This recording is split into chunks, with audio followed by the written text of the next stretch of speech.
दिल्ली में कूड़े पर सियासत का आलम यह है कि सियासत कूड़ा हो गई है। नमस्कार, मैं हूं सुशांत सिन्हा और जवाब तो देना होगा मैं आज सवाल ये कि आम आदमी पार्टी और बीजेपी की कूड़ा राजनीति के बीच आम जनता क्यों पिसे। पूर्वी दिल्ली में कूड़े का अंबार लगने लगा है, बदबू है, लोग परेशान हैं। गुरुवार को सफाई कर्मचारियों ने प्रदर्शन शुरू किया और शुक्रवार से हड़ताल पर है। नतीजा यह है कि दिल्ली के कई इलाकों में कूड़ा ही कूड़ा है। दिल्ली सरकार कह रही है कि उसने शुक्रवार को ही 119 करोड़ रुपए पूर्वी दिल्ली नगर निगम के अकाउंट में भेज दिए, लेकिन फिर भी न तो कर्मचारियों को पैसा मिला है और न ही हड़ताल खत्म हुई है। पहले आपको कुछ तस्वीरें दिखाते हैं जो बता देंगी कि कैसे एक बार फिर दिल्ली में लोग आम आदमी पार्टी और बीजेपी की राजनीति के बीच पिस रहे हैं। अब आप तस्वीरें देखिए, कृष्णा नगर, लक्ष्मी नगर, विकास नगर और निर्माण विहार, 4 अलग जगहें जरूर हैं, लेकिन सूरत हाल अलग नहीं है। कूड़े का अंबार, कूड़े का ढेर जो है वो हर जगह कमोबेश एक जैसा ही दिख रहा है। और जब इतना कूड़ा जमा हो जाए तो आप अंदाजा लगाइए कि जो वहां से गुजरने वाले लोग होंगे, जो आसपास रहने वाले लोग होंगे, उनको कितनी दिक्कत आ रही होगी और बीमारियों का खतरा कितना बढ़ गया होगा।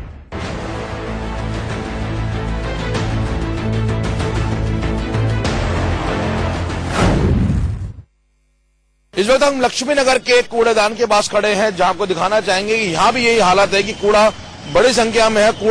कूड़ेदान के बाहर सड़कों तक आ गया है, जिस कारण यहाँ पे चलने वाले लोगों को मजबूरन नाक पे रुमाल रख के निकलना पड़ रहा है, क्योंकि बदबू यहाँ पे इतनी ज्यादा फैली हुई है कि यहाँ पे आम जनजीवन जो है काफी परेशान हो रहा है। क्यों आप लोग अब तक स्ट्राइक पे बैठे हुए हैं? आज 3 महीने हमारी सैलरी को होगी, हमारे बच्चे क्या खाएंगे? पहले भी हम कई बार हड़ताल कर चुके हैं, हमारे कुछ नहीं देते, आश्वासन देकर रहते हैं। हमारे जो कर्मचारी है ये मजबूरी में काम कर रहे हैं, इनके जो है ये हालत हो रही है, भूखे मर रहे हैं बच्चे, इनकी पढ़ाई नहीं जा रही, फीस नहीं जा रही। आम आदमी पार्टी का तो जब से सरकार आई है हमें ये दिक्कत जब से ही आनी शुरू हो गई है। बहानेबाजी बनाते हैं, निगम पार्षदों को बिल पास हो रहे हैं और लेबर के लिए पैसा नहीं है, तनख्वाह के लिए। अभी भी अगर हमारी मांगे नहीं मानी गई तो ये प्रदर्शन जो और उग्र होगा, हम जगह जगह चक्का जाम करेंगे और ये हड़ताल इसी तरीके से जारी रहेगी।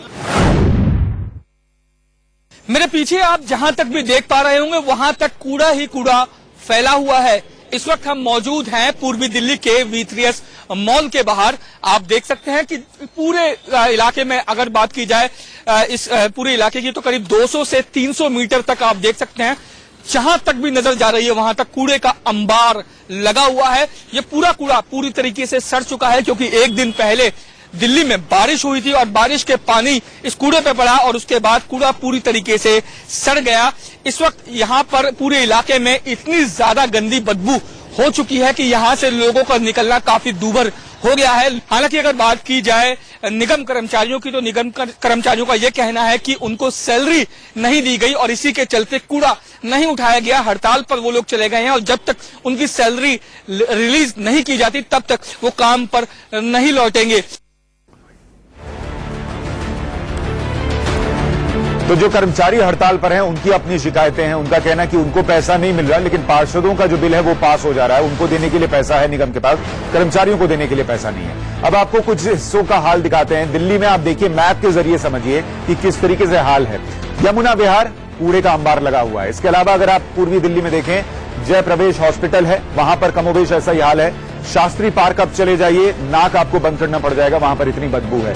पुष्ता रोड पर आप चले जाइए, कूड़े का अंबार। सीलमपुर चले जाइए, वहां पर भी यही स्थिति है। लोनी रोड चले जाइए, ये पूरा जो है ये पूर्वी दिल्ली का हिस्सा आप देख रहे हैं। कुरेजी, विकास मार्ग, अगला हिस्सा शिवपुरी, मंडावली, ये तमाम जो पूर्वी दिल्ली के हिस्से हैं, इन सभी जगहों पर कूड़े का ढेर लग चुका है, क्योंकि वहां पर सफाई कर्मचारी पहुंच नहीं रहे हैं। अब सवाल यह है कि दिल्ली सरकार ये कह रही है कि वो तो पैसे दे रही है और पहले के मुकाबले ज्यादा दे रही है। अब आप देखिए कि दिल्ली सरकार का जो दावा है वो क्या है। आम आदमी पार्टी की सरकार कहती है कि 2015 और 16 में उसने 702 करोड़ रुपए इन निगमों के लिए जारी किए और 2016-17 में उसका कहना है कि 609 करोड़ रुपए उसने निगम के लिए जारी किए, यानी अच्छी खासी रकम जारी की। फिर भी इस साल आपने देखा होगा कि कई बार, इस साल मतलब 2016 की हम बात करें, अब तो 17 आ गया, लेकिन 2016 में कई बार निगम कर्मचारी जो है वो हड़ताल पर गए, सफाई कर्मचारी हड़ताल पर गए।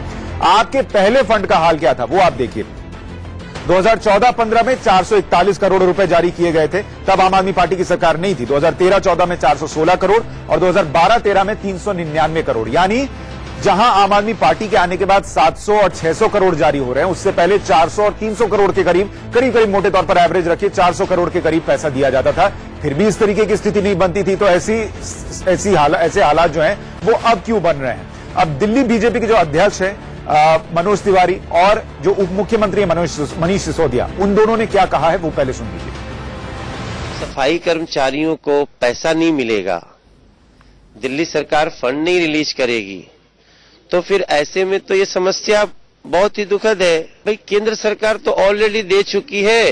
पहले 36,000 करोड़ मिलता था, हमने 43,000 करोड़ दे दिया। तो 36,000 करोड़ के बाद जो 6,000 करोड़ बढ़ाया, उसमें से 600 करोड़ तो दे दो यार। जब तक नगर निगम में बीजेपी रहेगी, नगर निगम का यही हाल रहेगा, दिल्ली का यही हाल रहने वाला है। क्योंकि दिल्ली सरकार पिछली सरकारों के मुकाबले सबसे ज्यादा पैसा नगर निगम को दे रही है, उसके बावजूद नगर निगम वाले पता नहीं इसको कहां चट कर जा रहे हैं। जितना दिल्ली सरकार पैसा दे रही है उसको नहीं संभाला जा रहा, उसको पता नहीं कहां कौन सी ड्रेन में बहा दे रहे हैं। तो फिर इनके जो बॉसेज हैं नगर निगम के, उनको इस पर चिंता करनी चाहिए। मैं चैलेंज करता हूं दिल्ली नगर निगम के लोगों को, दिल्ली नगर निगम के नेताओं को, कि अगर पिछली सरकारों से पैसा ज्यादा ना दिया हो तो बता देना क्या किया है। अब आपके मन में भी सवाल होगा कि फिर वही स्थिति, बीजेपी कह रही है हमने कर दिया, दिक्कत आम आदमी पार्टी के साथ है, आम आदमी पार्टी कह रही है हमने पैसा दे दिया, लेकिन पैसा गया कहां? अब कुछ सवाल जो उठते हैं वो ये कि दिल्ली सरकार पैसे दे रही है, जिसका दावा उप मुख्यमंत्री कर रहे हैं, तो नगर निगम के कर्मचारियों को पैसा क्यों नहीं मिल रहा? वो पैसा जा कहां रहा है? दूसरा बड़ा सवाल ये कि दिल्ली सरकार और एमसीडी की राजनीति में जनता खामियाजा क्यों भुगते? आपकी लड़ाई में ये कूड़े का ढेर हमको झेलना पड़ रहा है, ये स्थिति क्यों है? और तीसरा बड़ा सवाल ये कि हर बार सफाई कर्मियों की तनख्वाह को लेकर मुश्किलें क्यों खड़ी हो जाती हैं, ये बार बार क्यों होता है? इस पर बात करने के लिए हमारे साथ कुछ खास मेहमान जुड़ रहे हैं। हमारे साथ नितिन त्यागी हैं, प्रवक्ता हैं आम आदमी पार्टी के। हर्षदीप मल्होत्रा साहब हमारे साथ स्टूडियो में हैं, एक्स मेयर हैं, पूर्वी दिल्ली नगर निगम के और बीजेपी के नेता हैं। और अभिलाष खांडेकर साहब हमारे साथ जुड़ रहे हैं, वरिष्ठ पत्रकार। हर्षदीप साहब, चूंकि एमसीडी पर बीजेपी काबिज है, इसलिए मैं आपसे ही पहले शुरुआत कर रहा हूं कि आम आदमी पार्टी कह रही है पैसा दे दिया, पैसा गया कहां और ये बार बार हड़ताल क्यों होती है? इस बात को कंसोलिडेशन में समझना पड़ेगा। ठीक है, एक महीने की पूर्वी दिल्ली नगर निगम की सैलरी 134 करोड़ है। अगर इसको पूरे साल पर लेकर के जाएं तो 1609 करोड़ बैठती है। अगर उन्होंने 600 करोड़ रुपए दिया तो आप सोचिए अभी 1000 करोड़ रुपया केवल और केवल सैलरी के लिए चाहिए। और नगर निगम की अपनी इनकम हर वर्ष बढ़ने के बावजूद भी इस वर्ष 850 करोड़ रुपए हो पाएगी। तो आप सोचिए, इसके अलावा अस्पतालों का खर्चा है, विद्यालयों का खर्चा है और बहुत से ऐसे खर्चे हैं। उन्होंने 600 करोड़ दिए, आप कह रहे हैं कि 1000 करोड़ की और जरूरत है सैलरी देने के लिए। जी। पिछली सरकारें तो 400 करोड़ देती थी, तब कैसे सैलरी मिलती थी? और ये स्ट्राइक इस तरीके से तो नहीं होती थी। तब भी आपको ध्यान होगा, पिछले वर्ष भी स्ट्राइक हुई थी। पिछले वर्ष तो एलजी के इंटरफियरेंस से एलजी के इंटरफियरेंस से हमें डीडीए से पैसा कुछ उधार मिला था। मैं कह रहा हूं सर, जब कांग्रेस के जमाने में 400 करोड़ मिलते थे तो भी पैसा कैसे चला जाता था, अब क्यों नहीं जा रहा है? तब भी जो नगर निगम की अपनी इनकम और लोन फ्रॉम द गवर्नमेंट मिला था दिल्ली सरकार से, तब भी 400 करोड़ रुपया लोन मिला था। ठीक है, इसकी समस्या का हल कुछ और है। समस्या का हल यह है, हमारे संविधान के अनुसार 243Y आर्टिकल के अनुसार जो फोर्थ फाइनेंस कमीशन दिल्ली सरकार ने स्टैब्लिश किया था, उसकी रिकमेंडेशंस दिल्ली सरकार ने लागू नहीं करी हैं, जो कि 2012 में लागू होनी चाहिए थी। ना कांग्रेस ने उस समय लागू करी और ना ही अब आम आदमी पार्टी की सरकार 2.5 साल से है, इन्होंने लागू करी हैं। ये इसमें बेईमानी कर रहे हैं। 2012 से लेकर के 17 तक का जो फोर्थ फाइनेंस कमीशन में 2100 करोड़ रुपया जो उनकी रिकमेंडेशंस है प्रतिवर्ष मिलने की, वो ये लागू नहीं कर रहे हैं। ये अहम प्रश्न है जिसके कारण से ये समस्या बार बार आ रही है। नितिन जी, ये बताइए कि बीजेपी के जो नेता कह रहे हैं उसका जवाब दीजिए। और दूसरा ये बताइए कि जब 119 करोड़ रुपए हड़ताल हो गए तब आप लोगों ने क्यों जारी किया? वो आज जारी हुआ है, हमें आज मिला है, शुक्रवार को नहीं मिला, हमें आज मिला है, तब आज ही हम पैसा रिलीज कर रहे हैं। पार्टी कह रही है शुक्रवार को दिया, लेकिन वो भी रिकॉर्ड। नितिन जी देखिए, ऐसा है कि जो आपने शुरू में फिगर्स भी बताई थी ना 2012-13 में 399 करोड़, उसमें से लोन की रिकवरी भी हुई थी प्रीमियम और इंटरेस्ट के साथ में। 13-14 में जो 416 करोड़ बताया उसमें भी लोन की रिकवरी हुई थी। और उसके बाद में 14-15 में जो आपने 441 करोड़ बताया उसमें भी लोन की रिकवरी हुई थी। पर उसके बाद में हमने लोन की, जब से आम आदमी पार्टी की सरकार आई, हमने तो लोन की रिकवरी तक नहीं करी है इन लोगों से। और जहां तक ये फोर्थ फाइनेंस कमीशन की रिपोर्ट की बात कर रहे हैं लागू करने की, वो होगी लागू तो पूरी तरह से लागू होगी, आधी चौथाई तरह से तो लागू हो नहीं सकती। पूरी तरह से लागू कर दीजिए। 2100 करोड़ जो है वो निगम को दे दे, लेकिन जो लैंड दिल्ली सरकार के पास है, जो दिल्ली सरकार के पास लैंड आना चाहिए और चीजें आनी चाहिए दिल्ली सरकार के पास, वो केंद्र सरकार से मिलेगी नहीं, पर दिल्ली सरकार आगे पैसे दे दे। नितिन जी, तो उसका इस बात से कोई कंसर्न नहीं हो सकते ना, उसका इस चीज से कोई कंसर्न नहीं है नितिन जी। नहीं हर्षदीप जी, आप जो है ना, आप बोले थे मैं बोला नहीं, बिल्कुल कंसर्न है।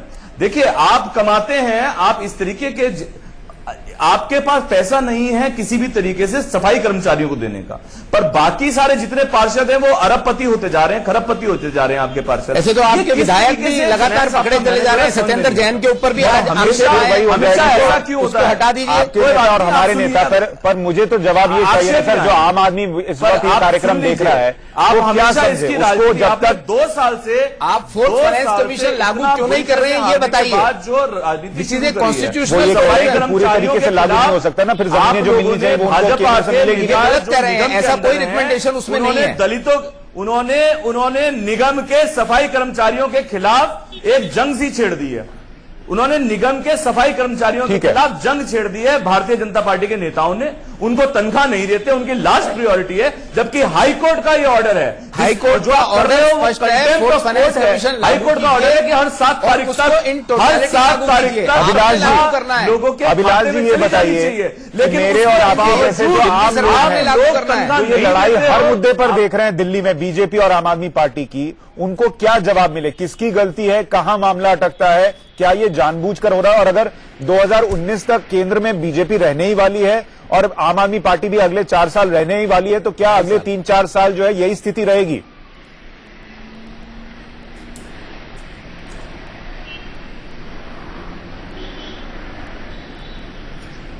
देखिए मेरा कुछ और मानना है। नहीं, मैं ये अभिलाष जी से पूछा हूं, नितिन जी आपके पास आता हूं। लड़ाई भारतीय जनता पार्टी से नहीं। नितिन जी, मैं ये अभिलाष जी से पूछा हूं, आपके पास आता हूं। जी, मुझे ऐसा लगता है कि दोनों पार्टियां जो हमेशा मतदान के समय लोगों से अपने अपने पार्टी के लिए वोट मांगने के लिए जाती है, वो अपने वोटर्स को तुरंत भुला देती है। और आज दिल्ली की जो स्थिति है, कचरा चारों तरफ जो दिख रहा है, हमको भारतीय जनता पार्टी और आम आदमी पार्टी की जो नीतियां हैं और बाकी सारी झगड़े हैं, उनको अलग रख के दिल्ली को एक ग्लोबल सिटी या वैश्विक शहर के रूप में देखना है। स्मार्ट सिटी के जमाने में हमको इन झगड़ों से बहुत ऊपर जाके ये देखना चाहिए कि लोग बीमार न पड़े और कचरा साफ हो। इसमें एक वर्क कल्चर की आवश्यकता है, वार्ड ऑफिसर्स को रिस्पॉन्सिबल बनाने की आवश्यकता कैसे होगा? वो तो किसी मुद्दे पर नहीं दिखता, चाहे वो सफाई की बात हो, सीसीटीवी लगाने की बात हो, सुरक्षा की बात हो, हर बात पे ये तू मैं चलती है और आम आदमी सोचता है हम करें क्या?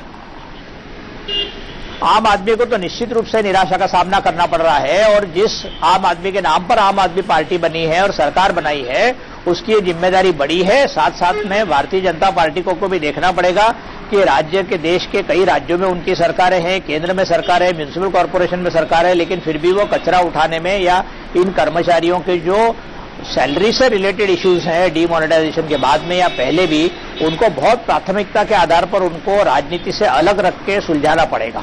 और इसके साधारण उपाय हैं, यदि दोनों तरफ के लोग चाहते हों और म्यूनिसिपल कमिश्नर्स यदि इसको इच्छा शक्ति रखे तो सुधार हो सकता है। कोई बहुत बड़ी बात नहीं, लेकिन दोनों तरफ के लोग चाह नहीं रहे ना। हर्ष जी, मुझे एक बात बताइए, अभी हम लोगों के रिएक्शन दोनों राजनीति कर रहे हैं, जो दोनों राजनीति कर रहे हैं, जो बहुत तो साफ दिख रहा है कि राजनीति हो रही है। नितिन जी और हर्ष जी, मैं आपके पास लौटूंगा, और मेरा सवाल ये भी है कि जो हम रिएक्शन देख रहे थे उसमें लोग ये भी कह रहे थे कि जो पार्षद हैं उनके लिए पैसा रिलीज हो जाता है, लेकिन जो कर्मचारी हैं उनके लिए पैसा रिलीज नहीं होता। क्या ये जानबूझकर राजनीति हो रही है? क्या आम आदमी पार्टी ये दिखाना चाहती है कि एमसीडी में जब तक वो नहीं आएगी इसी तरीके की समस्या बीजेपी के कार्यकाल में बनी रहेगी अगर वो फिर से लौटे? और बीजेपी ये दिखाने की कोशिश करती है कि कितनी मुश्किल हो रही है, क्योंकि दिल्ली में जो है वो आम आदमी पार्टी की सरकार है। इस पर हमें छोड़, दिल्ली में एक बार फिर कूड़े का अंबार लगा है। बीजेपी आम आदमी पार्टी की दिल्ली सरकार पर ठीकरा फोड़ रही है। आम आदमी पार्टी का कहना हमने पैसा दे दिया तो फिर कर्मचारियों को क्यों नहीं मिलता? इस पर हम बातचीत कर रहे हैं। नितिन त्यागी आम आदमी पार्टी के प्रवक्ता, हर्षदीप मल्होत्रा बीजेपी के नेता और अभिलाष खांडेकर साहब सीनियर जर्नलिस्ट हमारे साथ बने हुए हैं। हर्ष जी, दो बातें बताइए। एक तो जो पार्षदों के फंड रिलीज होने की बात थी वो कितनी सही है, और दूसरी बात की जो नितिन जी कह रहे हैं कि हमने तो लोन की रिकवरी भी नहीं की, तब भी पैसा जो है वो क्यों कम पड़ रहा है? पार्षदों को कोई फंड रिलीज नहीं किया जाता। पार्षद की एक पैसे की सैलरी नहीं है। On the other hand Delhi की सरकार ने, आम आदमी पार्टी की सरकार ने अपने विधायकों की सैलरी 3-3 लाख रुपए कर ली है। तो इसलिए पार्षदों को कोई एक पैसा भी रिलीज नहीं होता। हां, उनको विकास कार्यों के लिए ये कहा जाता है कि आप इतना अमाउंट, लगभग 50 लाख रुपए प्रतिवर्ष अपने क्षेत्र के विकास कार्य में लगा सकते हैं। उसमें पैसा रिलीज नहीं होता है, जो कि इस वर्ष वो भी हम नहीं दे पाए हैं। ठीक है, क्योंकि हमारे पास पैसा ही नहीं है। दूसरा हिस्सा कि लोन की रिकवरी नहीं हो रही, फिर भी पैसा कम पड़ रहा है। इन्होंने 609 करोड़ रुपए दिया, जिसमें से 119 करोड़ रुपए आज रिलीज हुआ है।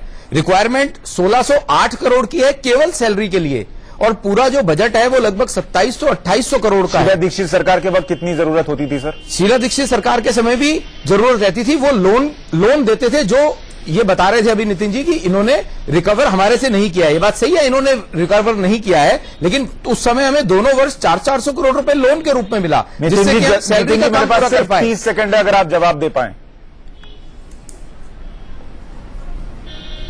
देखिए, पहले बात तो हर्षदीप जी क्या झूठ बोल रहे हैं कि जो है 1 रुपए तनख्वाह किसी भी विधायक की नहीं बढ़ी। अगर आप दिखा दीजिए तो हम सब लोग इस्तीफा दे देंगे, हमारे को एक भी पैसा सैलरी का मिलता हो तो।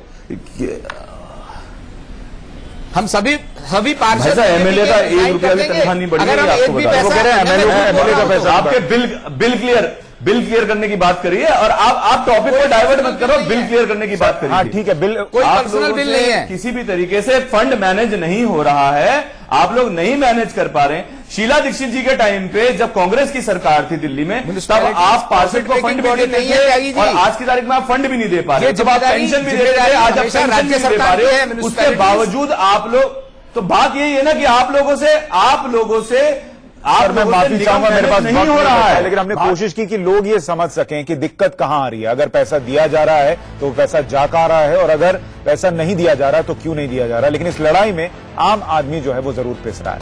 इस खास पेशकश में इतना ही। नमस्कार।